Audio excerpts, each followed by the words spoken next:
Hello friends, welcome to EPZ Pathsala. Today we are going to discuss globalization, media and pedagogy.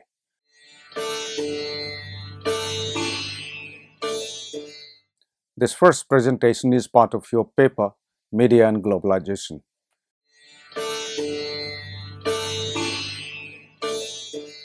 In this lecture, we shall examine how learning is related to culture, the relationship of globalization to learning, globalization and technology, the contours of pedagogy, and finally, the contours of pedagogy vis-a-vis pedagogy of dislocation.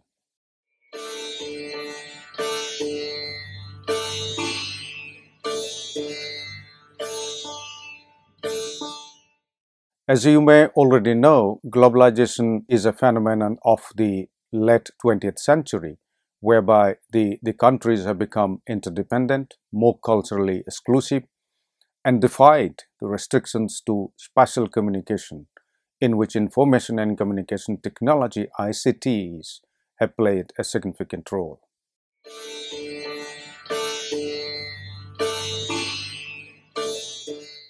While globalization was supposed to contain the neoliberalism and complete free market self-regulation, it has been observed of late that it has fallen prey to neoliberalism itself.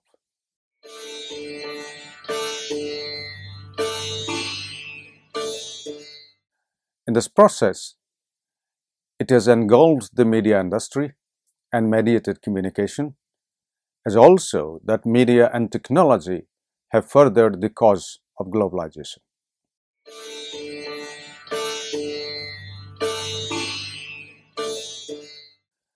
Also, the national cultural identity is under threat.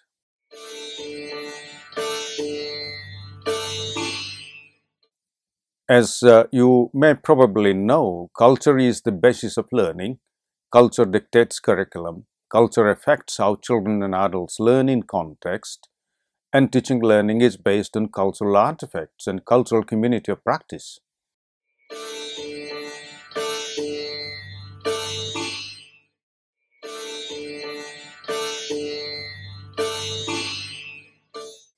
But first, let us talk in brief about globalization and technology before we get into the learning part of it. It may be noted that there had been technological developments in early times, and more specifically during the global shift from the industrial age to the technology age.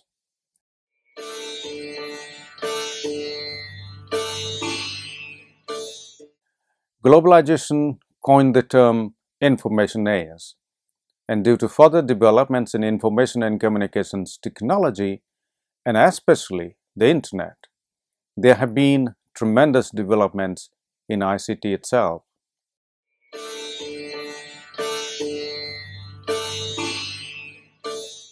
Globalization has further accentuated innovations in ICT due to global collaborations and exchange.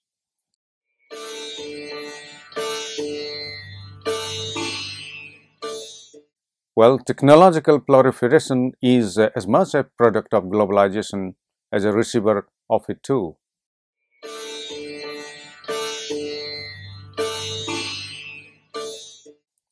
There are convergences in technologies, and latest developments include, for instance, the 3D, the 4G and 5G, upcoming 5G mobile technologies, big data, and huge information and professional networks. These developments are turning the globe into a unified place. This has also led to more creation, exchange, and distribution of capital, goods, and services.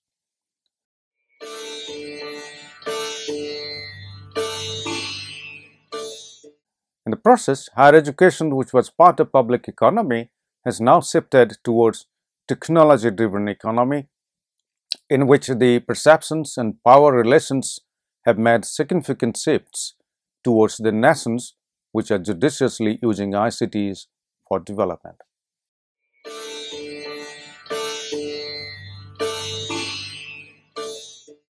In the process, mass production and distribution has been the norm, bypassing individual requirements.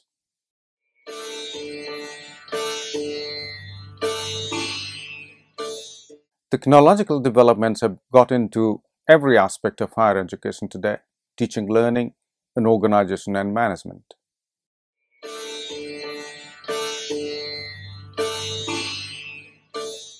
Higher education, which was part of public economy, has now shifted towards technology-driven economy, in which the perceptions and power relations have made significant shifts towards those nations which are judiciously using information and communication technologies for development.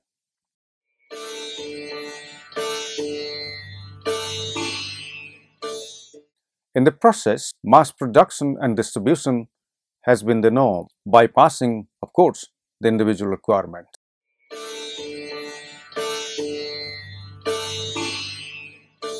Technological developments have got into almost every aspect of higher education, teaching, learning, and organization and management.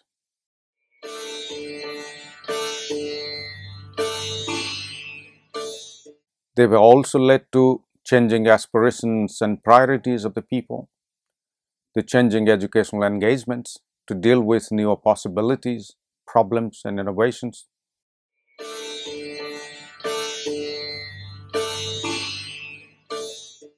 Teaching learning today has been significantly guided by these developments.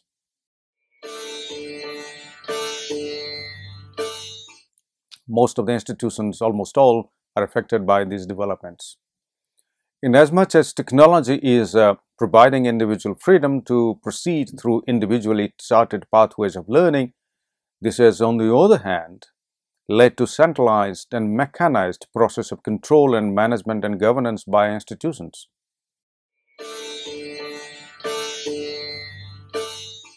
Internationalization of media, as we have noted above, globalization has led to significant revolutions and innovations in media and technology, inasmuch as the former is a consumer of the latter.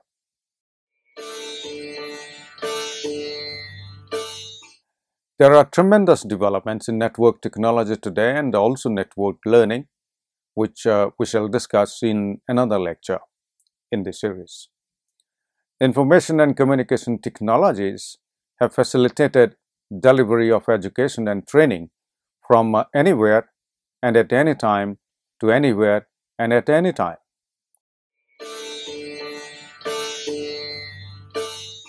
Spatial boundaries have lost meaning in the process.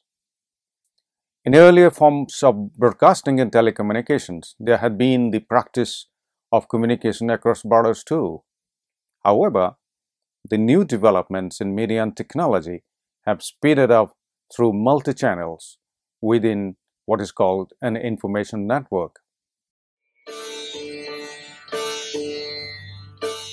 On the other hand, there cannot be monopoly of any one form of media, or for that matter, any one media mogul for all time to come.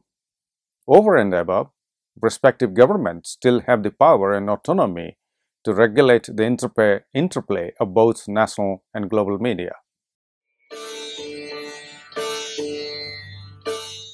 You may also note that the technological dimension of media has been highlighted more in the process of globalization, and the cultural dimension has been kept at a very low key.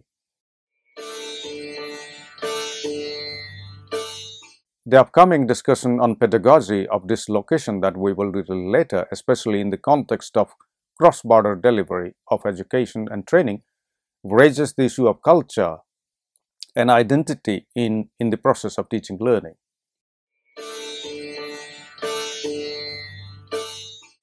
While on the one hand, the traditional media had been linear, imperialistic, and non-flexible, the new media is more open, flexible, and non-hegemonic.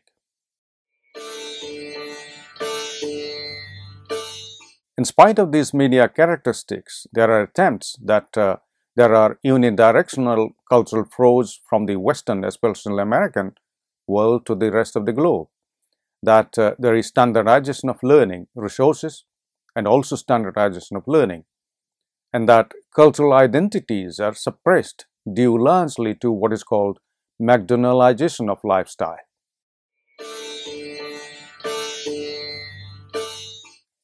In the process, it becomes imperative that vis-a-vis trade and education services, both the global and local media and media content, especially for education and training, need to be critically examined so as to work toward preserving cultural identity, respecting individual pathways of learning, and sustaining traditional wisdom and in-context innovation and problem solving.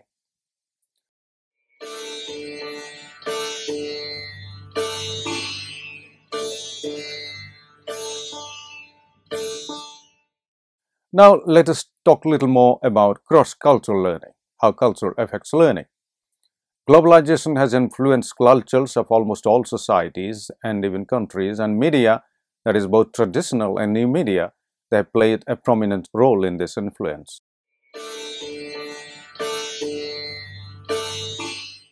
Therefore, learning which takes place and is shaped or influenced by cultural context is gradually becoming cross-cultural.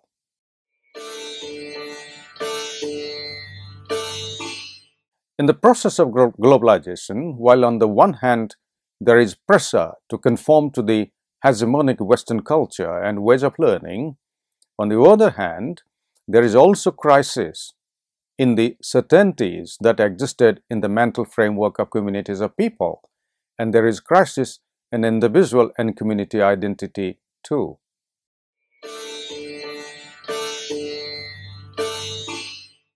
Learners, both overseas as well as the domestic learners, are influenced to transform to the Western perception of what constitutes learning and how it should take place.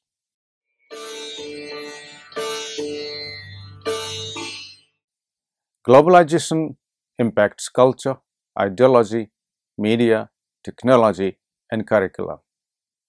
These, in turn, impact education and its transaction.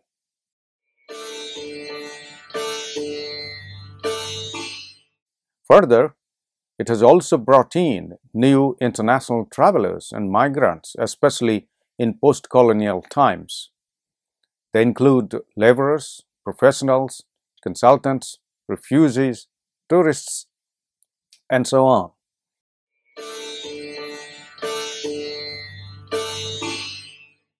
There is cross-cultural amalgamation, coexistence, and at least tolerance.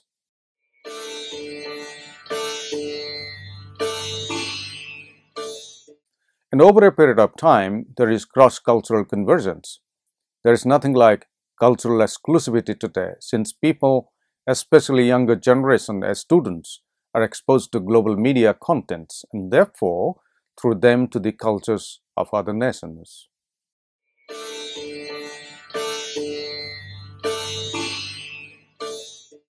So there is cultural overlap, and curricula have also led to mix of culture and cultural identities. This is more so when globalization brings in forceful inflow of information communication technology, including, for instance, the web-based and online learning resources to which virtually every student and teacher is exposed to today.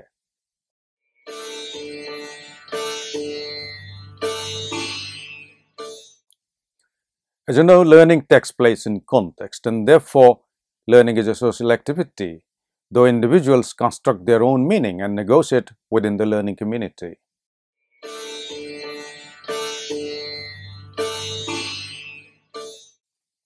So learning and human cognition are situated in context and in community, and therefore basically it's a social or a cultural activity. In learning in context, linguistic, cultural, and communicative processes are involved. There may be great differences in these processes by people from different cultural backgrounds.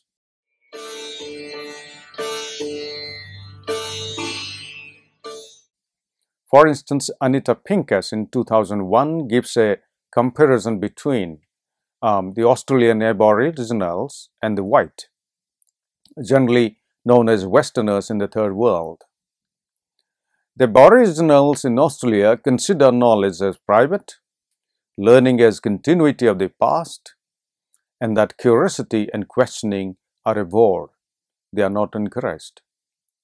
For Western students, on the other hand, learning is collaborative, it takes place in public domain, learning is for future progress, inquisitiveness and questioning are encouraged, and learning is generally manipulative and transactional. This comparison suggests two contrasting situations of cross-cultural learning.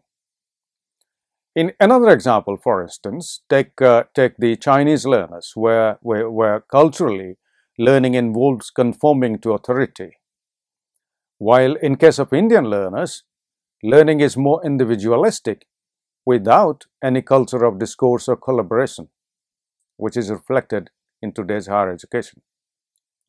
The situation is gradually changing due to increasing use of technology in education. In technology-enabled learning contexts, learning has possibility of being more exclusive. For instance, web-based online learning facilitates cross-cultural learning by helping students to pursue their own individual learning styles and pathways of learning with freedom to interact and collaborate at one's own choice.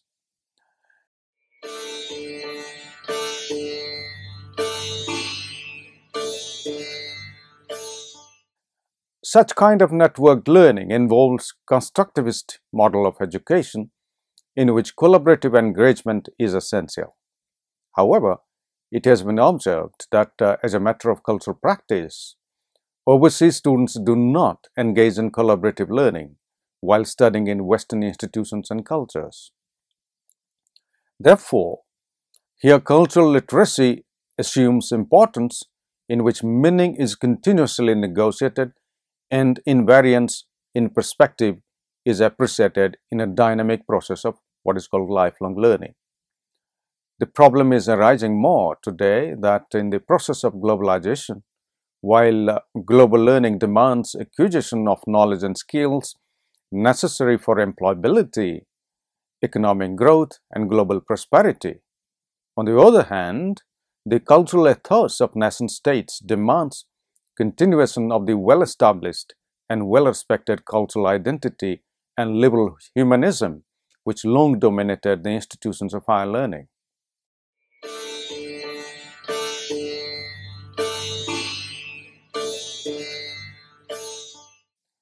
While considering globalization of learning, one needs also to consider learning customs and traditions of students reflected in their own learning styles.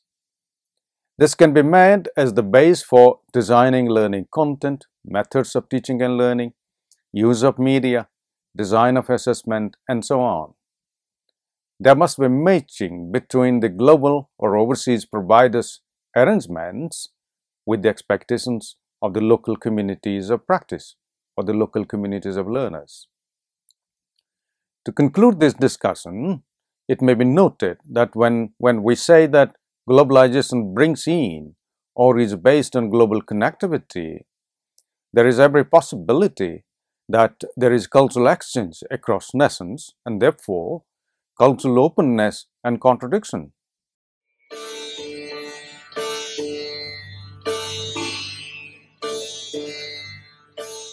And so the design of global curriculum by any government or by any institution for that matter must take into account the cultural diversity across nations, the nationalist focus and concerns of national employers of the education or the degree, and the regional and contextual culture and the community of practice.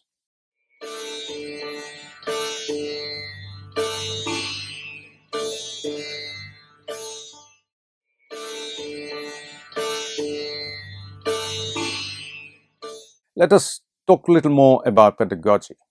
Pedagogy today is an independent area of study and practice in which the general study of education and teaching learning are related and converge to make sense in respect to any discipline and to particular context of learning.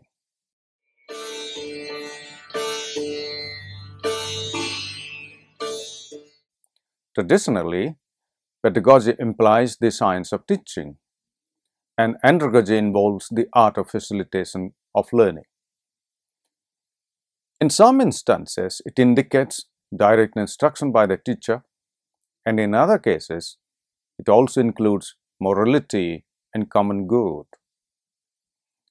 In the pedagogic tradition today, besides direct instruction, the teacher is also seen as a facilitator of individual and group learning. Depending on how you perceive or anyone perceives it, teaching learning can be teacher-centered or child-centered or subject or what is called content-centered.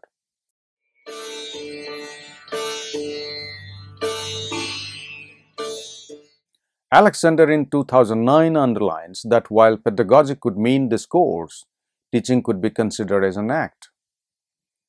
Pedagogy would involve understanding the theories behind the principle of or the practice of teaching. This would simply mean making sense of teaching, the principles behind what one does as the act of teaching. That is, what is behind how to teach. The conceptual understanding as the practice of teaching may differ across nations and across contexts. Therefore, both globalization and its trusted arm called media and technology need to be sensitive to this aspect of culturally wrought pedagogic theory and pedagogic practice.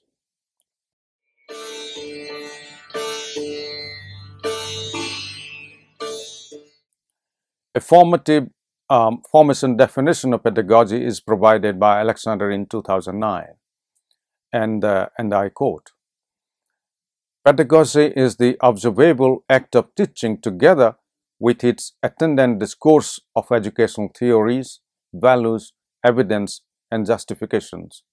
It is what one needs to know and the skills one needs to command in order to make and justify the many different kinds of decisions of which teaching is constituted," unquote.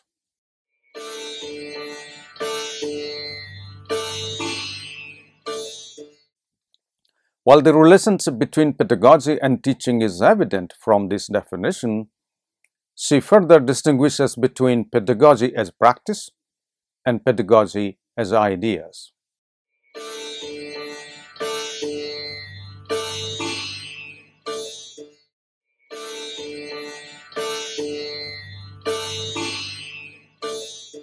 A few words about pedagogy as practice. This refers to how teaching practice is informed by pedagogic principles. Teaching involves goals of learning and methods of teaching. Any teaching method further involves the learning tasks, activities to be done to achieve the learning tasks, interactions between and among teachers and students, and contexts and criteria for task allocation and conducting assessment based on those tasks and activities. These are undertaken through clearly drawn lesson plans or unit, take into consideration the classroom organization and student organization that is happens within a time and a space.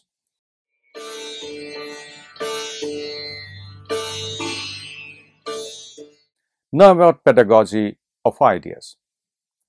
Teachers' act of teaching is informed by their beliefs, ideas, and values.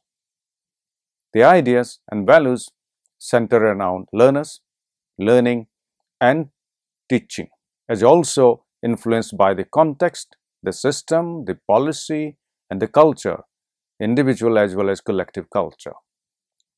These all are bound within what is called curriculum. Therefore, curriculum, pedagogy, and teaching are inextricably related.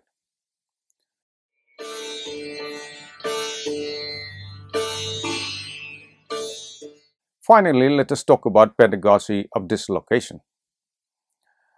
Let's examine pedagogy from the context of globalization, cross-border delivery, and/or distance or online learning.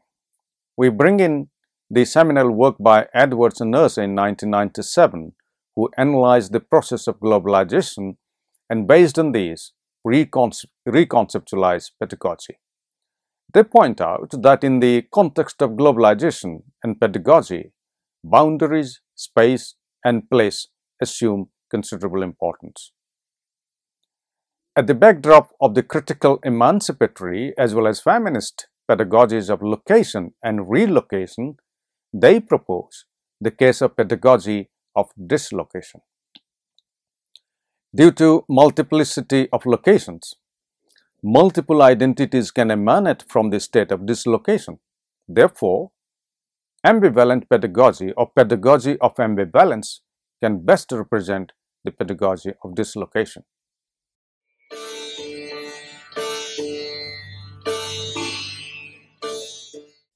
In the process of globalization, there is space and time compression, especially due to the application of technology.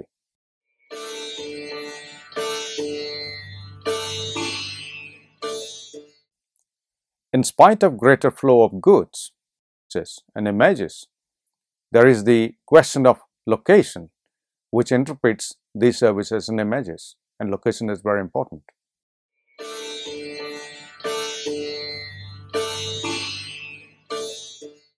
Therefore, globalization doesn't lead to a universal or global narrative. Rather, relatively and context come to the picture of this interpretation.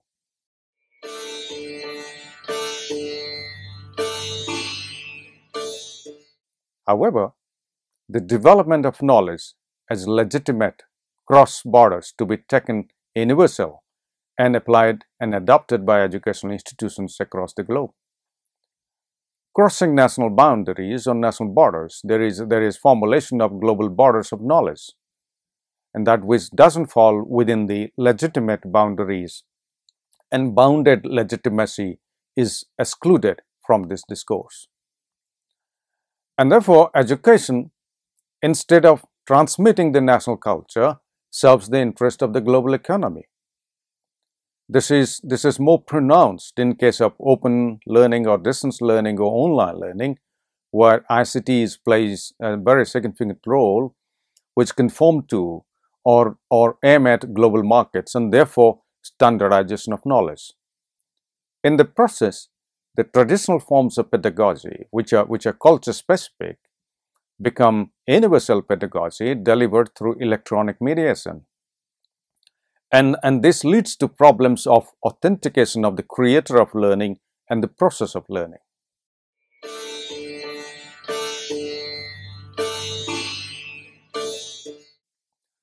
The structure of pedagogy becomes amorphous, and both learners and teachers or the educators find themselves dislocated in such context of global learning.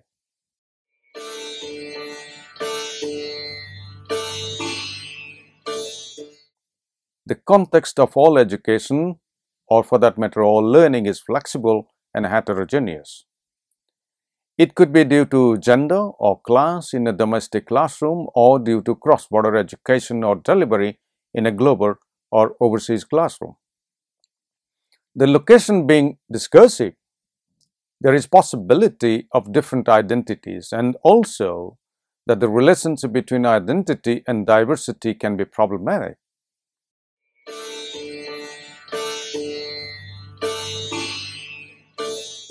With changing locations, there is possibility of disidentifying by learners.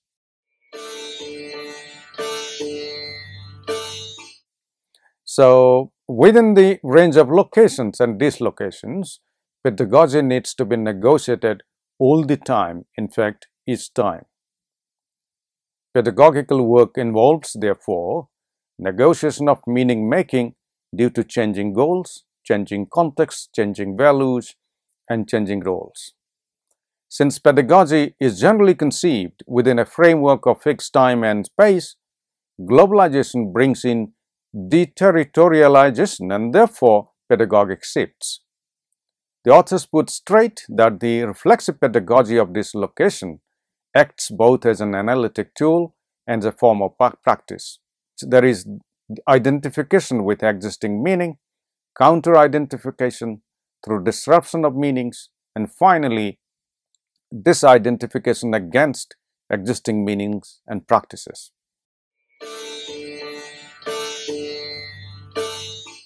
This therefore calls for reworking on pedagogy in context of globalization and especially in cases of technology-mediated distance and online learning communities. And pedagogy and knowledge both get reconceptualized in these shifting locations.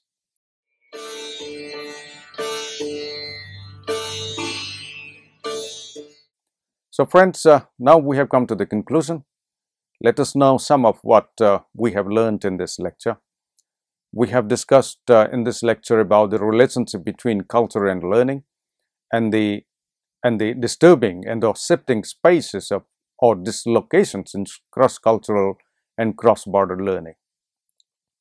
There is a need to reconsider the location, cross-location and dislocation of pedagogy and learning, and that cultural identity, individual learning pathways, and wisdom of the community of practice need to be the foundation on which even technology-mediated learning across time and space can be based.